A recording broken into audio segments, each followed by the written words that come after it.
आज हम लोग class 10th subject physics chapter विद्युत धारा को शुरू करने जा रहे हैं। आज हम लोग इस वीडियो में इस चैप्टर के कुछ टॉपिक को देखेंगे और अगले वीडियो में बाकी टॉपिक को कवर करेंगे। इसमें सबसे पहले हम लोग देखते हैं कि विद्युत धारा किसे कहते हैं। तो यहाँ पर जो विद्युत है ये जिसे हम लोग इलेक्ट्रिसिटी कहते हैं,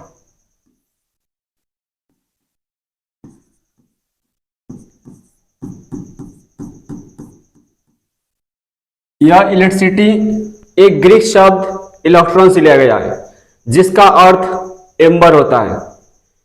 एम्बर एक पदार्थ है जिसे खिसकने से उसमें से आवेश निकलती है। ये बात सर्वप्रथम थेल्स नाम के एक वैज्ञानिक ने बताए थे कि एम्बर घिसने से उसमें आवेश निकलती है और उस आवेश के कारण उसमें विद्युतीय बल आ जाती है। ये बात लगभग 600 ईस्वी पूर्व थेल्स नाम के एक वैज्ञानिक ने बताए थे। तो यहाँ पर ये जो इलेक्ट्रिसिटी शब्द है यह एक ग्रीक शब्द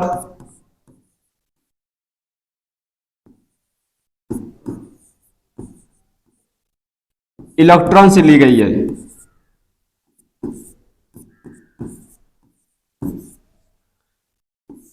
जिसका अर्थ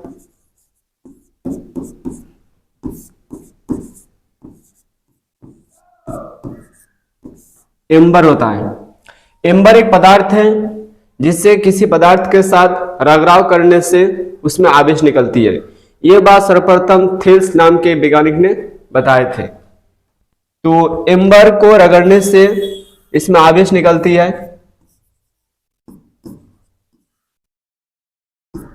और उस आवेश के कारण उसमें एक विद्युतीय बल आती है।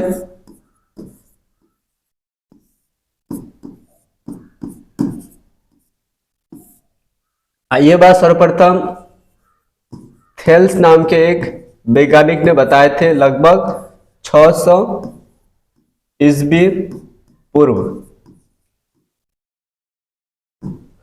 तो यहां पर जो विद्युत है यह शब्द एक ग्रीक शब्द इलेक्ट्रॉन से ली गई है जिसका अर्थ एम्बर होती है।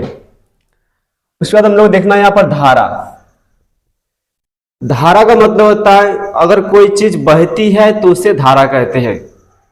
अगर पानी बह रही है तो पानी की धारा, हवा बह रही है तो हवा की धारा।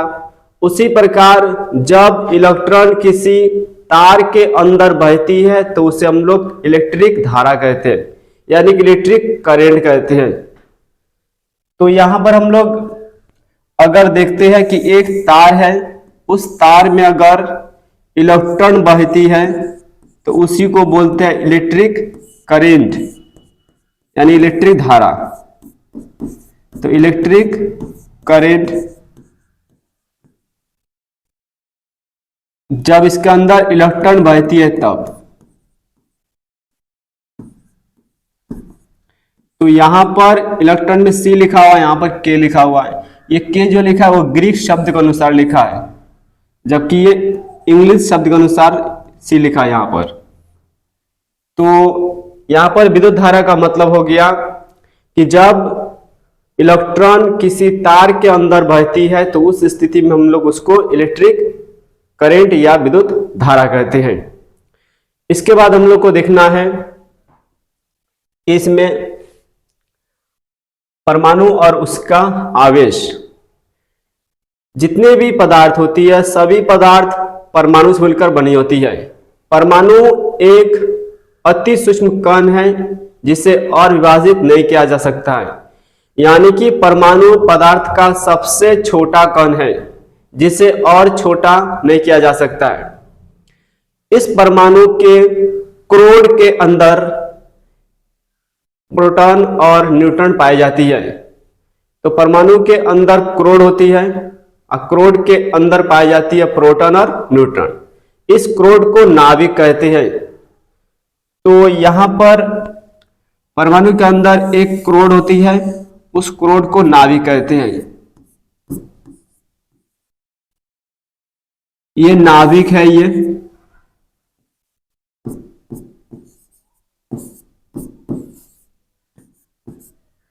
और इस नाभिक के अंदर प्रोटॉन और न्यूट्रॉन दो कण पाई जाती है। ये दो कण भारी कण है ये। तो एक को कहते हैं प्रोटॉन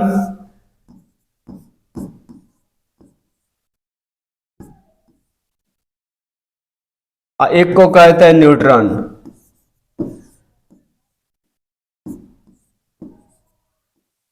ये दो कण नाभिक के अंदर पाई जाती है।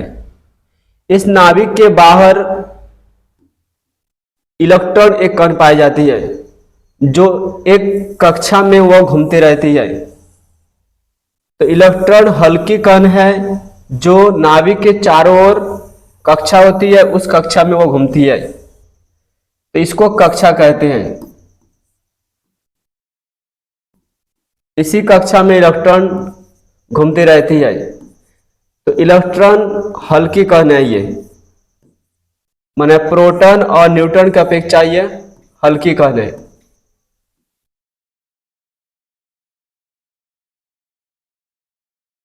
तो इलेक्ट्रॉन बाहरी कक्षा में घूमती रहती है, सब कक्षा है ये। और यहां पर ये इलेक्ट्रॉन है।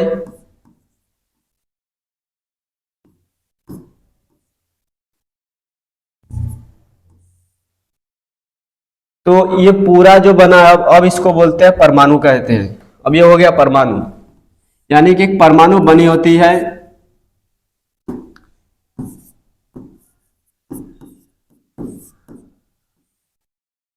इलेक्ट्रॉन, प्रोटॉन और न्यूट्रॉन, तीन कण से मिलकर परमाणु बनी होती है। यानी कि परमाणु का तीन मौलिक कण होती है, इलेक्ट्रॉन, प्रोटॉन और न्यूट्रॉन। तो यहां पर इलेक्ट्रॉन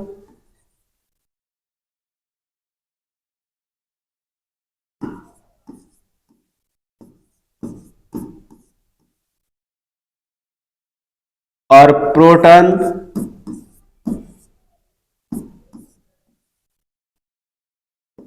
और न्यूट्रॉन,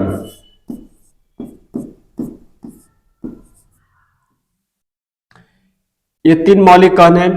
इसमें प्रोटॉन और न्यूट्रॉन का जो द्रव्यमान होती है, उसी द्रव्यमान को बोलते हैं परमाणु द्रव्यमान कहते हैं। यानी कि परमाणु का द्रव्यमान जो होती है वह न्यूट्रॉन और प्रोटॉन के द्रव्यमान पर आधारित है।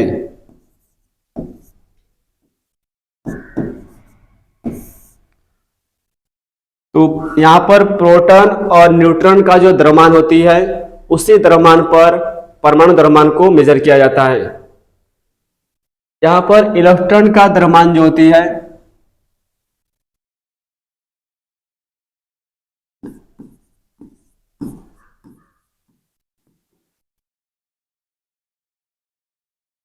इलेक्ट्रॉन का द्रव्यमान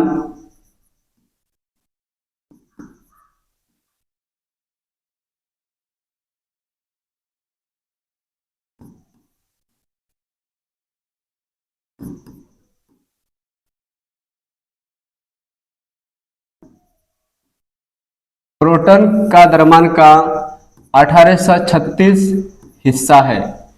यानी कि प्रोटॉन के द्रव्यमान को अगर हम 1836 से भाग करें तो इलेक्ट्रॉन का द्रव्यमान निकलती है। तो यहां पर इलेक्ट्रॉन एक हल्के कण है जो प्रोटॉन के द्रव्यमान को 1836 से अगर भाग करें तो उसका जो मान आएगा उसी को बोलते हैं इलेक्ट्रॉन का द्रव्यमान कहते हैं। तो इसमें आवेश अगर देखें तो यहां पर प्रोटॉन के पास भी एक आवेश होती है। यह आवेश धनात्मक होती है,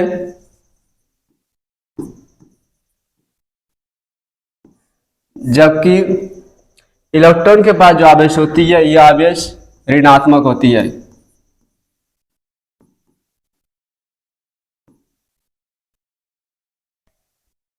तो इसमें प्रोटॉन के पास जो आवेश का मान होती है ये मान प्लस 1.6 गुने 10 का पावर माइनस 19 कूलम होती है।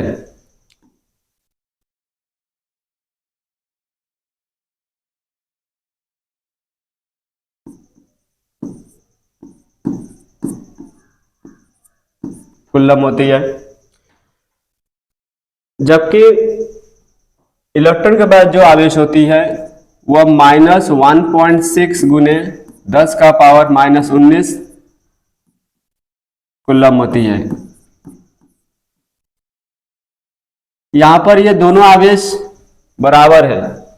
ये भी आवेश 1.6 गुने 10 का पावर -19 कुलम, ये भी आवेश 1.6 गुने 10 का पावर -19 कुलम, दोनों आवेश सेम होती है। और उसके साथ साथ एक परमाणु के अंदर प्रोटॉन और इलेक्ट्रॉन का जो संख्या होती है वो भी सेम होती है। इस स्थिति में दोनों आवेश आपस में कट कर उदासीन हो जाती है, यानी कि जितने भी परमाणु होती है सब परमाणु उदासीन होती हैं।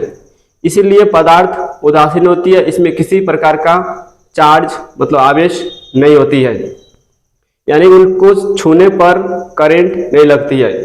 यहाँ पर न्यूट्रॉन जो एक कण है उसके पास किसी प्रकार का आवेश नहीं होती है, इसलिए यह उदासीन है। ये इसमें आवेश नहीं होती है, तो एक उदासीन कण है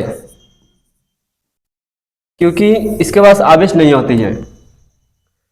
तो यहाँ पर हम लोग अगर देखें तो इसमें परमाणु और उसका आवेश में यही मतलब है। उसके बाद अगला है इसमें आवेश का परिभाषा अगर देखें यहाँ पर, तो आवेश का मतलब होता है कि परमाणु में एक मूल कण होती है जो धनात्मक और ऋणात्मक होती है। यहाँ पर धनात्मक कण जो होती है वह प्रोटॉन होती है, ऋणात्मक जो कण होती है वह इलेक्ट्रॉन होती है। यानी कि प्रोटॉन और इलेक्ट्रॉन पर ही निर्भर करती है किस वस्तु में आवेश है और कितना है। तो यहाँ पर आवेश परमाणु का एक मूल कण है जो धनायन और ऋणायन भी हो सकती है। और ये आवेश जब हम किसी वस्तु को किसी वस्तु से रगड़ते हैं तो उस स्थिति में ये आवेश उत्पन्न हो जाती है। यानी कि अगर हम एक वस्तु को दूसरी वस्तु से रगड़ते हैं तो उस स्थिति में एक वस्तु से इलेक्ट्रॉन निकलकर दूसरी वस्तु में चली जाती है। जिस वस्तु में इलेक्ट्रॉन निकलकर चले जाती है वो वस्तु हो जाती है ऋण आवेश से आवेशित, और जिस वस्तु से इलेक्ट्रॉन निकलती है वो वस्तु हो जाती है धन आवेश से आवेशित। यहाँ पर इलेक्ट्रॉन ही क्यों निकलती है? इलेक्ट्रॉन इसलिए निकलती है क्योंकि इलेक्ट्रॉन एक हल्के कण है और वह परमाणु का जो क्रोड होती है, जिसे नाभिक कहते हैं, उस नाभिक के बाहरी कक्षा में घूमते हैं। यानी कि परमाणु में अगर देखा जाए तो यह सबसे बाहरी कण है। इसीलिए किसी वस्तु को किसी वस्तु से अगर रगड़ते हैं तो उस स्थिति में इलेक्ट्रॉन ही निकलती है। तो यहाँ पर अगर हम देखें, मान लेते हैं ये एक वस्तु है ए और उसका एक परमाणु है ये, और ये एक वस्तु है बी, उसका एक परमाणु है ये। तो इस परमाणु में प्रोटॉन और इलेक्ट्रॉन सेम होगा। मान लेते हैं इसमें 18 प्रोटॉन है तो 18 इलेक्ट्रॉन भी होगा। प्रोटॉन का चार्ज होता है पॉजिटिव और इलेक्ट्रॉन का चार्ज होता है नेगेटिव। उसी प्रकार बी एक वस्तु है, उसमें मान लेते हैं 10 प्रोटॉन है तो 10 इलेक्ट्रॉन भी होगा इसमें, 10 इलेक्ट्रॉन। प्रोटॉन का चार्ज होता है पॉजिटिव, इलेक्ट्रॉन का चार्ज होता है नेगेटिव।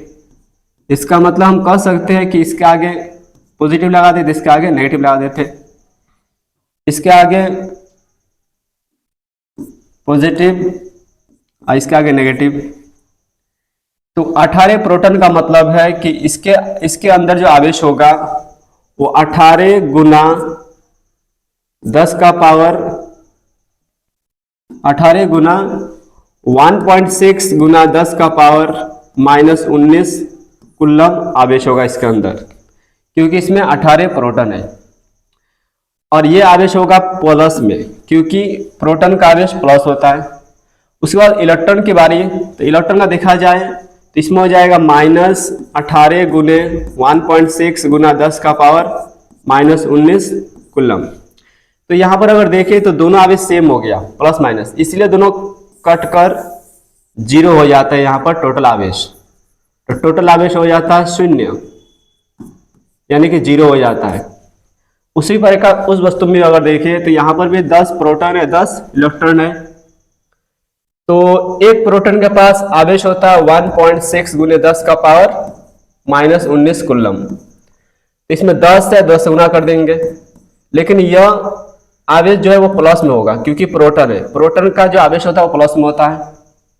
इलेक्ट्रॉन का बारे में देखें तो इसमें भी -10 गुने 1.6 गुने 10 का पावर -19 कूलम होगा। यहाँ पर भी दोनों कट कर 0 है, दोनों सेम है, ये भी सेम है और ये भी सेम है, तो दोनों कट कर 0 हो जाएगा। लेकिन जब हम किसी वस्तु को किसी वस्तु से रगड़ते हैं तो उस स्थिति में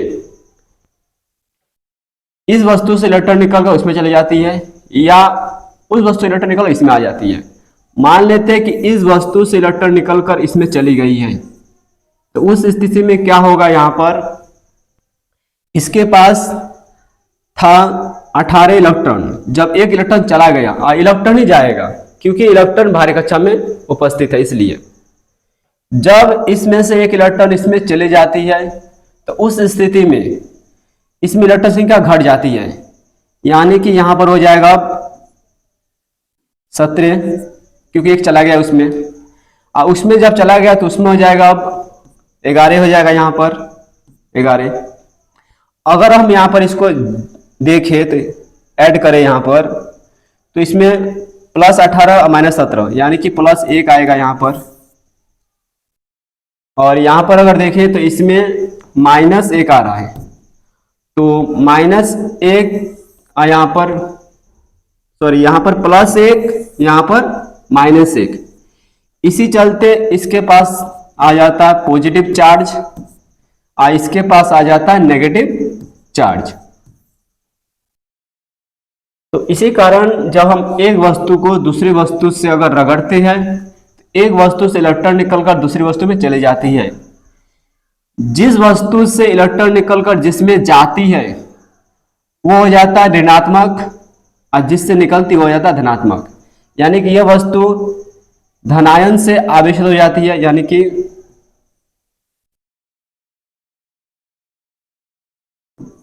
धनात्मक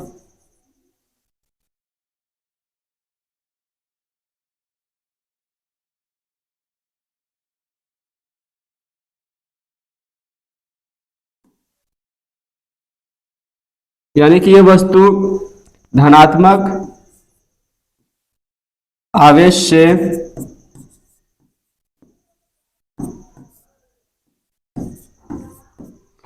आवेशित हो जाती है।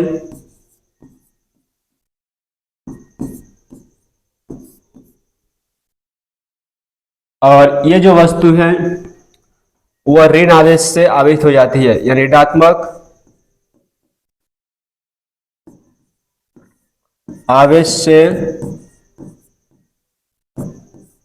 आवेशित होती है।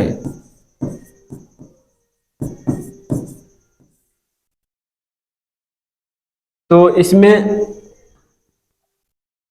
ये हो जाएगा धनात्मक, हो जाएगा ऋणात्मक क्योंकि इससे रेट उसमें गई है। तो यहां पर लिखा है आवेश परमाणु का एक मूल कण होती है, यह धनात्मक भी हो सकता है और ऋणात्मक भी हो सकता है, यानी कि कण है ये कण निर्भर करती है इलेक्ट्रॉन और प्रोटॉन में निर्भर करती है। उसके बाद हम लोग देखेंगे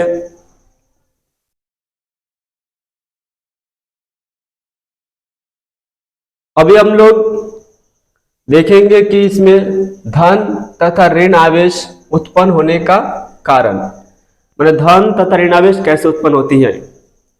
जब एक वस्तु को दूसरी वस्तु में रगड़ा जाता है तो उस स्थिति में एक वस्तु से इलेक्ट्रॉन निकलकर दूसरी वस्तु में चली जाती है। जिस वस्तु में इलेक्ट्रॉन जाती है वो वस्तु ऋण आवेश से आवेशित हो जाती है, जिस वस्तु से इलेक्ट्रॉन निकलती है वो वस्तु धन आवेश से आवेशित हो जाती है। तो यहां पर अगर समान आवेश अगर हो, एक जैसा आवेश अगर हो, तो उस स्थिति में वह प्रतिकर्षित करता है। अगर असमान आवेश हो तो आकर्षित करता है। जैसे यहां पर अगर पॉजिटिव आवेश इसके पास है और इसके पास भी पॉजिटिव आवेश है, तो उस स्थिति में यहां पर होगा प्रतिकर्षित या प्रतिकर्षण। प्रतिकर्षण क्योंकि यह समान है, ये तो यह समान नेगेटिव भी हो सकता है, ये भी नेगेटिव है, ये नेगेटिव है, तब भी यह प्रतिकर्षण ही होगा।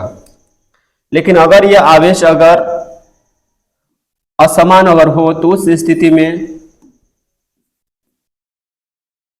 असमान का मतलब होता है ये प्लस है और ये माइनस है, तो उस स्थिति में ये हो जाएगा आकर्षित।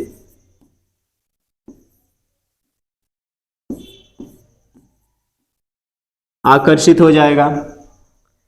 अगर ये माइनस प्लस अगर हो तब भी आकर्षित होगा, क्योंकि असमान आवेश आकर्षित करते हैं, समान आवेश प्रतिकर्षित करते हैं।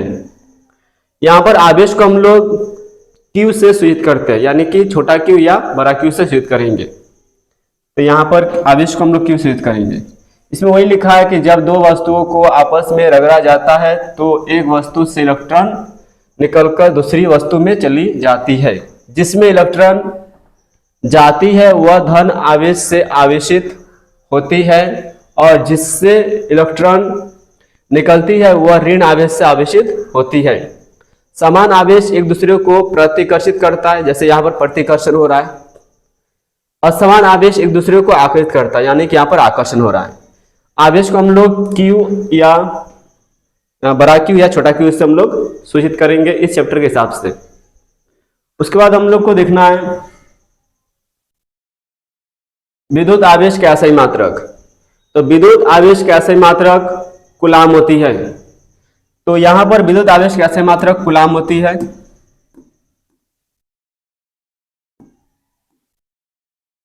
तो विद्युत आवेश का असही मात्रक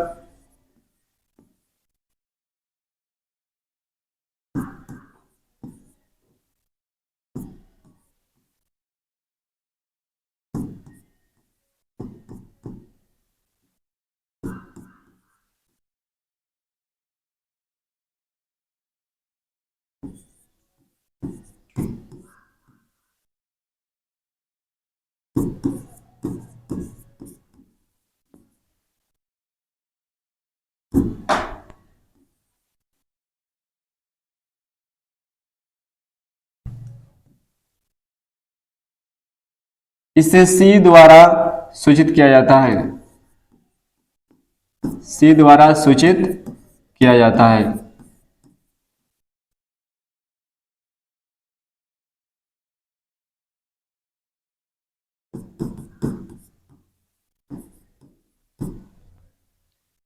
तो यहां पर एक कूलम में जो इलेक्ट्रॉनों की संख्या होती है वह 6.25 × 10 का पावर 18 इलेक्ट्रॉन होती है। तो यहां पर एक कूलम में अगर हम देखें इलेक्ट्रॉन की संख्या तो 6.25 × 10 का पावर 18 इलेक्ट्रॉन होती है। अगर हम एक इलेक्ट्रॉन का आवेश अगर निकालना चाहें यहाँ पर तो एक इलेक्ट्रॉन पर आवेश होगा, इसको भाग कर देंगे इसमें, तो 6.25 × 10 का पावर 18 आवेश। आवेश का सही मात्रक कूलम होता है, इसलिए हम यहाँ पर C लिखे है। तो एक इलेक्ट्रॉन बराबर, यहाँ से पॉइंट घटाएंगे तो ऊपर 2 जीरो, तो यहाँ पर 100 को डिवाइड करेंगे 625 से, ये नीचे से ऊपर जाएगा तो हो जाएगा माइनस। यहाँ पर आवेश को कूलम से लिखा जाता है, C लिखे यहाँ पर। तो एक इलेक्ट्रॉन, इसको अगर भाग कर दे तो ये 0.16 × 10 का पावर -18 कूलम आएगा। यहाँ पर ये पॉइंट अगर एक अंक आगे जाएगा तो यहाँ पर हो जाएगा -18 है, तो एक अंक जब आगे गया ये तो हो जाएगा 1.6 × 10 का पावर, ये -18 तो एक बढ़ जाएगा -19। तो ये एक इलेक्ट्रॉन पर आवेशों की संख्या है ये। तो यहाँ पर दो चीज, ये चीज याद रखना और एक चीज ये भी याद रखना है, क्योंकि यह एक कूलम पर इलेक्ट्रॉनों की संख्या है ये। मतलब एक कूलम पर कितना इलेक्ट्रॉन होता है? 6.25 × 10 का पावर 18 इलेक्ट्रॉन्स, और एक इलेक्ट्रॉन पर 1.6 × 10 का पावर -19 कूलम आवेश होती है।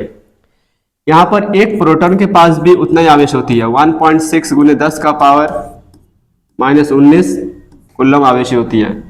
सिर्फ ये जो आवेश होती है वह पॉजिटिव में होती है और ये जो आवेश होती है यह नेगेटिव में होती है। बस इतना ही फर्क है दोनों में, और दोनों सेम होती है। उसके बाद हम लोग को देखना है इसमें आवेश का मात्रिक स्वभाव। तो आवेश का एक स्वभाव होती है, जिस प्रकार जब हम किसी मिठाई के दुकान में मिठाई खरीदने जाते हैं तो उस स्थिति में हम लोग देखते हैं कि वहां पर अगर दुकानदार, मिठाई के दो दुकानदार है, वो दुकानदार अगर 10 मिठाई का अगर पैकेट बनाकर अगर रखते हैं तो उस स्थिति में हमको अगर मिठाई खरीदना हो तो हमें मिठाई 10 या 20 या 30 या 40 या 50 ही मिलेगा, क्योंकि हर पैकेट में 10-10 मिठाई है, क्योंकि वो खुलता मिठाई नहीं बेचता है। तो उसी प्रकार यहाँ पर आवेश को एक पैकेट रूप में भर दिया गया है, जिसे हम लोग इलेक्ट्रॉन कहते हैं। तो हर इलेक्ट्रॉन के अंदर 1.6 गुने 10 का पावर -19 इलेक्ट्रॉन सही आवेश होती है। यानी कि एक इलेक्ट्रॉन पर 1.6 गुने 10 का पावर -19 कूलम आवेश होती है। इस आवेश को उसमें फिक्स कर दिया गया है। तो यहां पर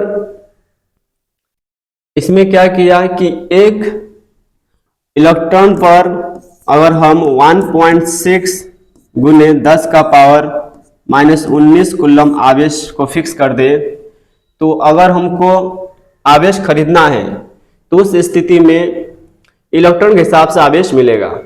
यानी कि हमको आवेश मिलेगा, इतना मिल सकता है, या अगर 2 इलेक्ट्रॉन पर डिपेंड करें तो हो जाएगा 2 से गुना करने पर 3.2 गुने 10 का पावर -19 कूलम आवेश। उसके बाद 3 इलेक्ट्रॉन अगर खरीदते हैं तो ये हो जाएगा 4.8 गुने 10 का पावर -19 कूलम आवेश। अगर 4 इलेक्ट्रॉन खरीदते हैं तो ये हो जाएगा 6.4 गुने 10 का पावर -19 कूलम आवेश। अगर 5 इलेक्ट्रॉन खरीदते हैं तो इसका हो जाएगा 8.0 गुने 10 का पावर -19 कूलम आवेश।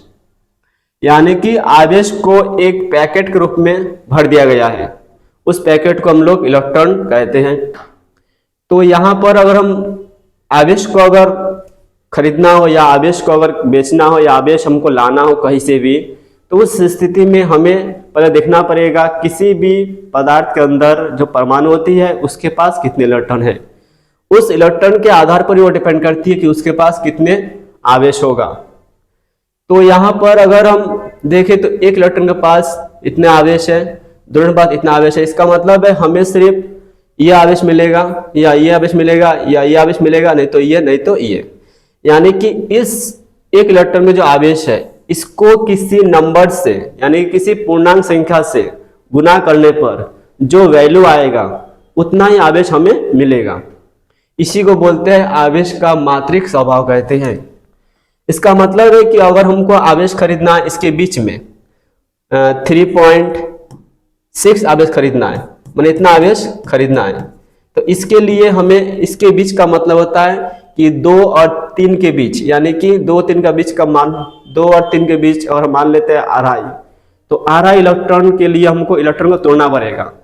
इलेक्ट्रॉन को हम तोड़ नहीं सकते हैं, इसीलिए यहाँ पर आवेश हमेशा इसी रूप में एग्जिस्ट करते हैं और इसी रूप में ही मिलते हैं, यानी कि इलेक्ट्रॉन के आधार पर मिलेगा। यानी कि एक इलेक्ट्रॉन के जो आवेश है उस आवेश को हम किसी पूर्णांक संख्या से मल्टीप्लाई करेंगे और उससे जो नंबर आएगा उतना उतना आवेश ही हमें मिल सकता है, और उसी के आधार पर आवेश रहते हैं किसी भी वस्तु के अंदर। तो इसी को बोलते हैं आवेश का मात्रिक स्वभाव कहते हैं। यहाँ पर वही लिखा है कि यदि किसी एक इलेक्ट्रॉन का आवेश 1.6 × 10 का पावर -19 कूलम, सी माने होता है कूलम होता है, सी मतलब कूलम, क्योंकि कूलम आवेश का मात्रक है, लिया जाए तो किसी भी वस्तु पर कुल आवेश हमेशा इलेक्ट्रॉन के आवेश, माने इलेक्ट्रॉन का आवेश का मतलब होता है एक इलेक्ट्रॉन का आवेश 1.6 गुना 10 का पावर -19 कूलम का पूर्णांक गुणज होता है। पूर्णांक गुणज का मतलब होता है किसी भी पूर्णांक संख्या से उसको गुना करना है तभी हमें प्राप्त होगा। जैसे Q बराबर N ही लिखा है, Q मतलब हो गया वस्तु पर कुल आवेश निकलेगा, N का मतलब होता है नंबर ऑफ इलेक्ट्रॉन्स कह सकते हैं, और E माने होता है इलेक्ट्रॉन का आवेश, माने एक इलेक्ट्रॉन का आवेश, एक इलेक्ट्रॉन पर आवेश। N की जगह पर नंबर ऑफ इलेक्ट्रॉन या कोई भी पूर्णांक संख्या हम रख सकते हैं। तो आज हम लोग इतना ही इस वीडियो में देखे हैं, बाकी अगले वीडियो में देखेंगे। इसको पहले हम एक बार रिवाइज कर लेते हैं। इसमें सबसे पहले हम लोग पढ़े थे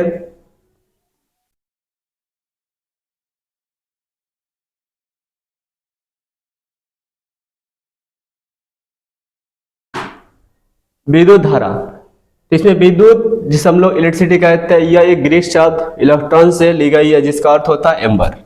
एम्बर एक पदार्थ है जिससे आपस में रगड़ने पर उसमें आवेश आती है, उसी कारण विद्युतीय बल उत्पन्न होती है। इसे थेल्स नाम के वैज्ञानिक ने 600 ईस्वी पूर्व ये बात बताए थे। विद्युत धारा, धारा का मतलब कोई चीज बहता उसको धारा कहते हैं। पानी भरा पानी धारा, हवा भरा हवा की धारा। अगर किसी तार में अगर इलेक्ट्रॉन बहती है तो सब लोग कहते हैं इलेक्ट्रिक धारा कहते हैं या इलेक्ट्रिक करंट कहते हैं। उसके बाद हम लोग देखे हैं इसमें परमाणु और उसका आवेश। परमाणु का मतलब होता है पदार्थ अति सूक्ष्म कणों मिलकर बनी है जिसे हम लोग परमाणु कहते हैं। इस परमाणु को हम विभाजित नहीं कर सकते हैं, ये बहुत छोटा कण है। ये परमाणु के अंदर एक क्रोड होती है जिसे नाभिक कहते हैं। नाभिक के अंदर प्रोटॉन और न्यूट्रॉन दो भारी कण उपस्थित है। यहाँ पर इस पूरा परमाणु का जो द्रव्यमान है वह प्रोटॉन और न्यूट्रॉन पर ही डिपेंड करती है। नाभिक के चारों ओर इलेक्ट्रॉन घूमते हैं। जिस कक्षा में इलेक्ट्रॉन माने इलेक्ट्रॉन जिस रास्ता में घूमती है, माने जिस पाथ में घूमती है उससे हम लोग कक्षा कहते हैं। तो यहाँ पर प्रोटॉन का जो आवेश होती है ये इतना होता है और ये प्लस में होता है, और इलेक्ट्रॉन का जो आवेश होती है वो 1 सेम ही होता है लेकिन माइनस में होता है। यहाँ पर प्रोटॉन और न्यूट्रॉन के भार पर डिपेंड करती है परमाणु द्रव्यमान, माने उसी के द्रव्यमान परमाणु मतलब परमाणु की द्रव्यमान होती है वो प्रोटॉन और न्यूट्रॉन पर ही निर्भर करती है। इलेक्ट्रॉन एक हल्के कण है जिसका द्रव्यमान जो होती है वह प्रोटॉन द्रव्यमान का 38 हिस्सा है। उसके बाद हम लोग पढ़े इसमें आवेश। आवेश परमाणु का एक मौलिक कण होती है या मूल कण होती है जो धनात्मक या ऋणात्मक भी हो सकती है। ये उत्पन्न कैसे होती है? जब एक वस्तु दूसरे रगड़ते हैं तो इसमें से इलेक्ट्रॉन इसमें चले जाती है, जिसमें जाती है वो हो जाता है ऋणात्मक, और जिससे निकलती है वो हो जाता है धनात्मक, ये हो जाता है ऋणात्मक क्योंकि इसमें जा रही है इलेक्ट्रॉन इसलिए। उसके बाद हम लोग देखें इसमें धनावेश ऋणावेश कैसे उत्पन्न होती है। जब वस्तु रगड़ते हैं तो उससे उत्पन्न होती है धनावेश और ऋणावेश। तो यहाँ पर समान आवेश अगर हो तो समान आवेश में क्या होता है? प्रतिकर्षण होता है, और समान आवेश में आकर्षण होता है। आवेश को यहाँ पर Q द्वारा सूचित करते हैं, मतलब छोटा Q या बड़ा Q से सूचित करते हैं। तो इसमें हम लोग उसके बाद हम लोग देखें यहाँ पर विद्युत आवेश के असही मात्रक। विद्युत आवेश के असही मात्रक कूलाम होता है जिसे हम लोग C द्वारा सूचित करते हैं। एक कूलाम में इतना इलेक्ट्रॉन होता है, इसमें से अगर एक इलेक्ट्रॉन पर आवेश निकाले तो इसे डिवाइड कर देंगे, डिवाइड करके हम लोग निकालेंगे एक इलेक्ट्रॉन पर आवेश कितना होगा। ये प्रोटॉन पे आवेश सेमी होता है लेकिन ये पॉजिटिव है और ये नेगेटिव होता है, इसलिए दोनों कैंसिल आउट करके किसी भी परमाणु को उदासीन कर देते हैं, इसलिए पदार्थ उदासीन होते हैं। उसके बाद हम लोग को देखना है यहाँ पर आवेश का मात्रिक स्वभाव। मात्रिक का मात्रिक स्वभाव का मतलब होता है इसमें एक इलेक्ट्रॉन पर आवेश को फिक्स कर दिया गया है कि 1.6 गुने 10 का पावर -19 कूलम आवेश ही एक इलेक्ट्रॉन पर होती है। अगर हम लोग को आवेश खरीदना या बेचना या कहीं से लाना हो या चेक करना हो किसी वस्तु में कितना है, तो हमें पहले देखना पड़ेगा कि उसमें कितने इलेक्ट्रॉन या प्रोटॉन है। ये भी सही है, प्रोटॉन पर डिपेंड कर सकता है, इलेक्ट्रॉन पर डिपेंड कर सकता है। अगर प्रोटॉन पर कर रहा है तो हम प्लस नंबर से गुना कर देंगे, अगर इलेक्ट्रॉन पर डिपेंड कर रहा है तो माइनस नंबर से गुना कर देंगे, क्योंकि दोनों आवेश सेम ही होता है। फर्क इतना ही है, एक के पास प्लस एक के पास माइनस होती है। प्रोटॉन के पास होती है प्लस आवेश, इलेक्ट्रॉन के पास होती है माइनस आवेश। तो हम लोग आज इतना ही देखें इसमें, बाकी अगले वीडियो में देखेंगे। धन्यवाद।